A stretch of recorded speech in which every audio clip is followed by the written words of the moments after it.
বিলম্ব না করে আগেই কাজটাই বাতিল করে। আর যদি এরকম কোনো কমিশন করতে হয় তাহলে সকল শ্রেণী, পেশা, দল এবং আদর্শ থেকে মানুষকে নিতে হবে। সেখানে ইমানদার মহিলাদেরও প্রতিনিধিত্ব নিশ্চিত করতে হবে, যারা কোরআন হাদিসের পর্যাপ্ত জ্ঞান রাখেন। তারপরে দেখা যাবে কি আছে, তখন আমরা বিবেচনা করব, এর আগে নয়। সম্মানিত ভাইয়েরা,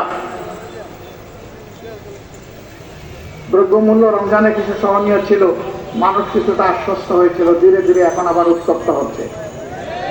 আমরা সরকারকে বলবো সেই দিকে নজর দেন। সমাজের শৃঙ্খলা বিনষ্টের যারা কারণ, তাদেরকে পাকড়াও করুন।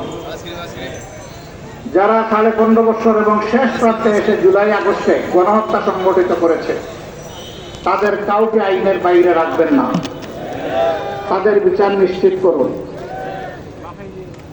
এই বিগত সরকার